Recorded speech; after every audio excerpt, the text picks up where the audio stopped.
Türkmenhowaýollarynyň çarter gatnawy Moskwadan Türkmenabada 140 ýolagçy getirdi. 30-njy maýda Türkmenistan howaýollary kompaniýasynyň Moskwadan gelen çarter uçary Türkmenabadyň halkara aeroportuna gondy. Azatlyk Radiosyna mälim bolan maglumatlara görä ýörite uçar gatnawy bilen Türkmenistana getirilen 140 ýolagçy Türkmenabadyň karantin merkezlerine ýerleşdirildi. 110 ýolagçy harby çadırlara galan 30 san ýaş çağaly maşgala Türkmenabadyň ýokhanç keseleri hastahanasyna karantina ýerleşdirildi. Türkmenabadyň halkara howa mendiliniň bir işgäriniň sözlerine görä, ýurda gelen raýatlar ilki saglyk barlygyndan geçirildi. Soňra ýörite awtobuslarda karantin merkezlerine gidildi. Aeroport işgäriniň anonim şertlerde beren maglumatlaryna görä, ýurda dolanan ýolagçylaryň 50 götürümden gowragy ozal koronawirusa garşy sanjym kabul edilenkeni, harby çadırlarda karantina ýerleşdirilen bir ýolagçynyň 30-njy maý güni telefon arkaly dogan garandaşlaryna beren maglumatlaryna görä, ýurda dolanan raýatlar ilki özleriniň am derýanyň çep kenaryna ýerleşýän karantin zolagyna alınıp gidilejekdigini çaklapdyrlar. Ýöne soňu bilen olaryň ençemesi başga harby çadırlara ýerleşdirilipdirler.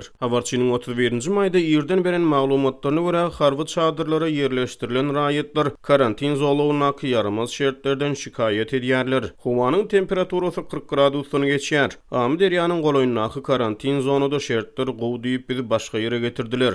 Bizi yalan gepläp çölüň içine getirdiler. Bu ýeri ıssy, gijelerine de ıssy ýatyp bolmaýar diýip Azatlyk Radiosynyň habarçysy karantin astyna alynan ýolagçynyň sözlerini sitirledi. Habarçynyň maglumatlaryna görä, amy derýanyň çep gapdalyna ýerleşýän karantin zolagyna ýaňy ýakynna Dubaydan gelen raýatlar karantin astyna saklanýar.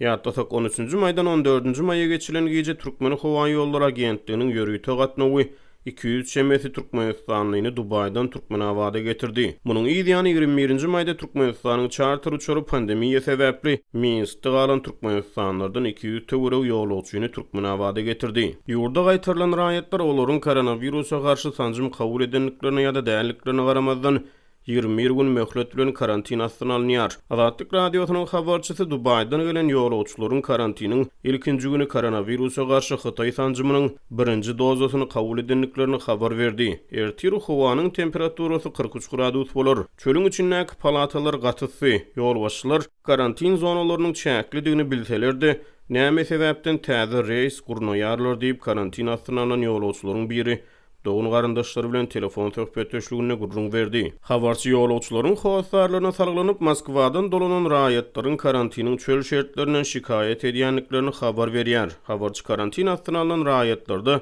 yaramaz şertler sebäpli köpçülikleýin nägilelik alamatlarynyň bardygyny habar berýär. Bugün karantiniň birinji güni. Bular şok ýagdaýyna nire gelip düşenliklerine göz ýetirip bilen ok, ýaş çağaly maşgalaryň hastahana ýerleşdirileni gowy. Ýöne ýokary bilimini tamamlap ýurda dolanan raýatlara da gowy şert tapmaly diýip bir ýaşaýjy Azatlyk Radiosynyň habarçysy bilen gurrun döşlükde aýtdy. Dubaydan dolanan raýatlardan 50 çemeti çağaly maşgala Türkmenabadyň ýokhanç keseleri hastahanasyna 110 erkek adam we 45 senan Türkmenabadyň baş karantin merkezine ýerleşdirildi. Türkmenistan pandemiýa sebäpli daşary ýurtlarda galan raýatlaryny ýurda gaýtarýanmakaly Lewabyň çägine ýerleşýän karantin merkezleriniň sanyny artdyrdy.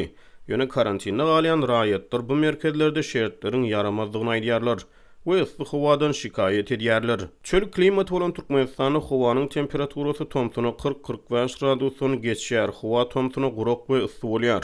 Tomuz pasly maýyň ahyrlaryndan sentýabryň başlaryna çene dowam edýär. Bu aralykda Belarusdan ýurda dolanan studentler ýaňy ýakynda Minskden gelen Türkmenistan howaýollary kompaniýasynyň çarter gatnawy üçin özleriniň 5950 manada bilet satyn alanlyklaryny habar berdiler. Bu dollaryň Türkmenistana resmi alış-çalış bahasy boýunça $1700, gara bazaryň narhy boýunça $160-170 çemmesi dollary barabar bolýar.